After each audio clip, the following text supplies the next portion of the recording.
Hello, I'm Rashmee. Just as we all are, Max Weber was the product of his environment. His ideas on bureaucratic management are more readily understandable if we begin with a brief biography of this psychologist.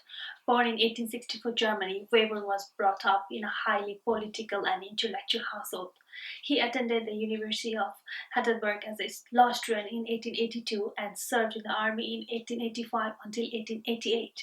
His doctoral dissertation, completed in 1889, was entitled A Contribution to the History of Medieval Business Organizations. Weber went on to teach law at Freiburg University and at the University of Heidelberg, but at the age of 23 he fell ill due to acute anxiety and exhaustion.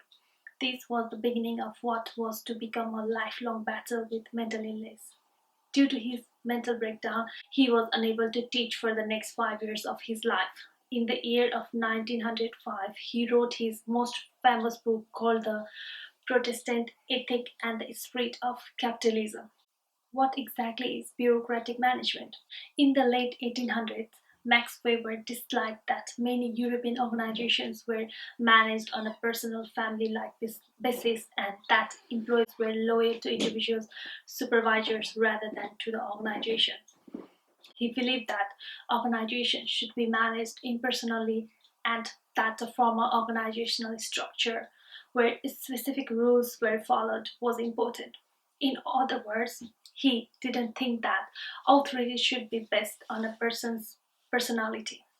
He thought authority should be something that was part of a person's job and passed from individuals to individual as one person left and another took over.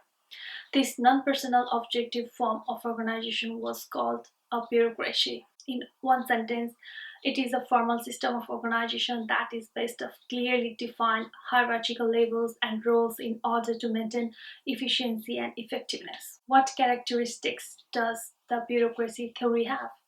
Well, his approach of bureaucracy is defined by six characteristics.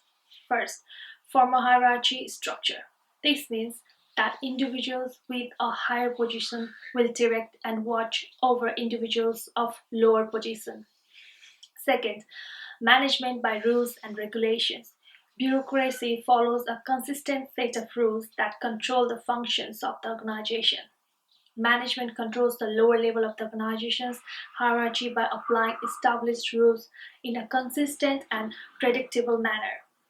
Third, division of labor and work specialization. This is used to organize workers into specific groups to work in. Fourth, managers are salaried officials. A manager is a salaried official and does own the administrative unit. All elements of a bureaucracy are defined with clearly defined roles and responsibilities and are managed by trained and experienced specialists. Fifth, personnel hired on grounds of technical competence.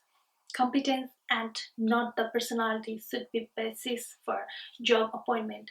Employers should be chosen based on their experience and competence and not through personal choice. Sixth, written documents. All decisions, rules, and actions taken by the organization should be formulated and recorded in writing to preserve consistency and accountability. Though noteworthy, Weber's idea of bureaucracy has been criticized on certain grounds. First, Weber laid too much importance on bureaucracy. He did not consider the political social contexts in which bureaucracy operates. Bureaucracy cannot function independently without having consideration for social and political forces. Second, Weber associated power, authority, and legitimacy with the state bureaucracy. However, in a democratic state, bureaucracy comes under the direct control of executive.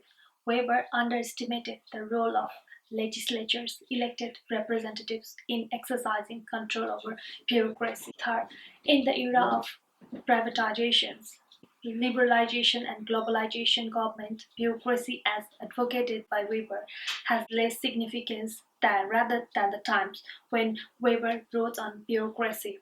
The entire theory of Weber's bureaucracy is rationally designed to achieve functional performance at all levels, and every part of the bureaucracy should contribute to the whole institution. However, the bureaucracy limits individual freedom and makes it difficult, if not impossible, for individuals to understand their activities in relation to the organization as a whole. Therefore, bureaucracy applies to an organization which is rigid and formally structured with lot characteristics needed in order to run successfully. Thank you so much for watching my videos. Please subscribe and like my video. Thank you.